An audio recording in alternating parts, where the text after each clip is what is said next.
প্রত্যেকটা রোগীর কাছ থেকে ৪-৫ লাখ টাকা করে নিচ্ছে।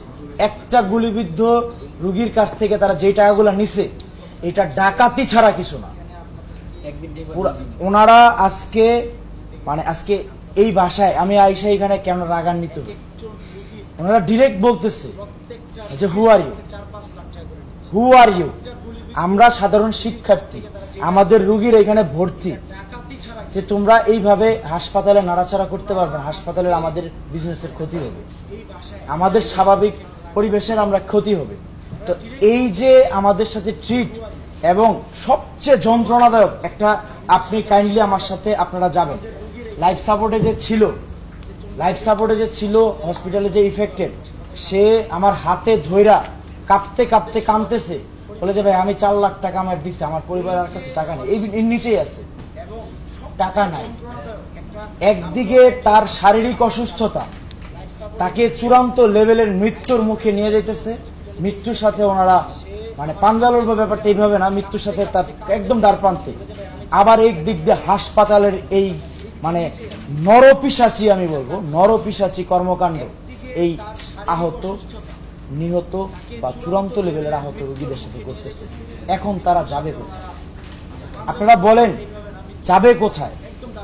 এই মুহূর্তে আমাদের প্রথম দরকার, ছাত্র সমাজের প্রথম দরকার সাধারণ শিক্ষার্থীদের, যারা সারা বাংলাদেশে, আমরা তো এখনো ঢাকায় আছি, আমাদের এসি চলতেছে, কিন্তু আমাদের সারা বাংলাদেশের প্রান্তিক লেভেলে টেকনাফ থেকে তেঁতুলিয়া, রূপসা থেকে পাথুরিয়া পর্যন্ত আমাদের যত স্টুডেন্ট, সাধারণ জনগণ এই আন্দোলনের চূড়ান্ত পর্যায়ে আমাদের সাথে পাশে আসছিল। যারা আহত হয়েছিল, যারা নিহত হয়েছে তাদের জন্য আমাদের ছাত্রদের পক্ষ থেকে দাবি থাকবে, কিন্তু যারা আহত আছে হসপিটালগুলোতে তাদের সর্বোচ্চ সুচিকিৎসা নিশ্চিত করা। তাদেরকে কেন আর্থিকভাবে আপনারা প্রেশার দিচ্ছে?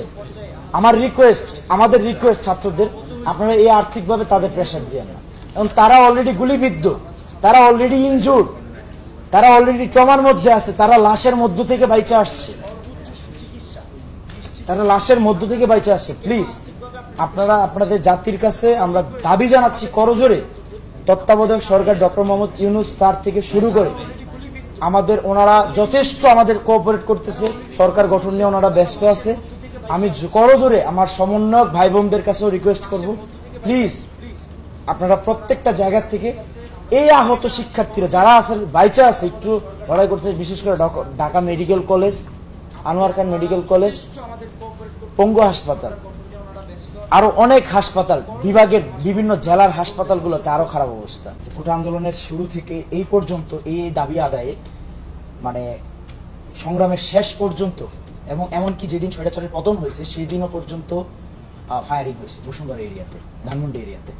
তো ওই রোগীও কিন্তু এই হসপিটালে অলরেডি লাইফ সাপোর্টে, পপুলার হসপিটালে লাইভে আছে, আইসিইউতে আছে, লাইফ সাপোর্টে আছে। আচ্ছা, আমরা এখন পপুলার মেডিকেল কলেজ হসপিটাল থেকে কথা বলছি।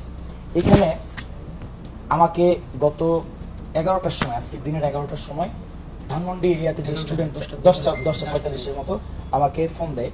আমি বেসিক্যালি আমার আগে পরিচয়টা দিয়ে নেই, আমি আব্দুল্লাহ হোসেন, আমি একজন সাধারণ ছাত্র এবং আন্দোলনের সহযোগী। তো ও ফোন দেয়, আমার বাসা যেহেতু এই এরিয়াতে, ছোটবেলা থেকে এখানে বড় হয়েছি, তো আমার মুন্সি আব্দুর রফিক ছোট ভাই কয়েকটা, যাদের সবার বাসা এইখানে ধানমন্ডি পার্টি অফিস বা এই এরিয়াতে, তো তারা হাত ভাঙ্গা, এরা সারা রাত এখানে ডিউটি করে। গতকালকে রাতে আমি গাড়ি নিয়ে টহল দেওয়ার সময়, টহল বলতে যে আমাদের যে ইউনিটগুলো কাজ করতেছে দেখার সময়, ও আমার বলতেছিল যে ভাই আমাদের অনেক টাকা আমাদের বিল দিতে হচ্ছে, প্লিজ আপনি গাড়ি প্রয়োজন, আপনার গাড়িটা বিক্রি করে হলো আমার এই টাকাগুলো দেবে। তো আমার গাড়ি ছিল না, আমার কাকার গাড়ি ছিল। তখন আমি আমার কাকারে বলি বা আদার্স আমাদের সাপোর্ট যাদের দেওয়ার জন্য বলি, তারা বলতেছে এই অ্যামাউন্টের কথা শুনে, তারা বলতেছে ভাই আমরা এত অ্যামাউন্ট পারবো না, কারণ 40 লাখ 45 লাখ এক একটা, আপনারা আপু একটু শেয়ার করি, এক একটা ছোট্ট একজন গুলিবিদ্ধ রোগীর বিল 2,31,000, 1,61,000, আর একজনের না 5 লাখ না কত দিন, 3,27,000। আচ্ছা, একজনের ইয়াটা হচ্ছে 3,27,000। আপনাকে আমরা কয়টা দেখাবো? এখানে একটু আগে আপনারা ফুটেজটা নিয়েছেন, ওনারা বলছে 6 থেকে 700 রোগী এখান থেকে ট্রিটমেন্ট নিয়ে গেছে ইমার্জেন্সি থেকে। আচ্ছা, একজন পায়ে গুলি লাগা ছাত্রর কাছ থেকে 4,08,000 টাকা নিয়ে গেছে। আমি শুধুমাত্র আমার জাতির যারা ডাক্তার শ্রেণী আছে, যারা হাসপাতাল মালিক আছে, ওনাদের উদ্দেশ্যে বলবো, এটা কি আপনাদের মানবতা? আজকে আমরা কোন জায়গায় দাঁড়িয়েছি যে আজকে আমি যখন লাইফ সাপোর্টের রোগীদের কাছে যাই, আইসিইউতে যাই, প্রথমে আমাদের ঢুকতেই দিবে না। ঘটনাটা সূত্রপাত ওই জায়গা থেকে, কোনো ছাত্র এলাও না, তাদের ফার্স্ট সিকিউরিটির ব্যবহারটা ছিল এমন। এরপরে আচ্ছা দিবে ম্যানেজারের সাথে যে ওই বিল্ডিং এ যে কথা বললে, তারপর পারমিশন নিয়ে তারপরে আসে। আমার এখানে ইমার্জেন্সিতে রুগী কাতরাচ্ছে আইসিইউতে, আমি যাব এখন আমার ম্যানেজারের বিল্ডিং এ যাব ওনার কাছে খোঁজ নিতে।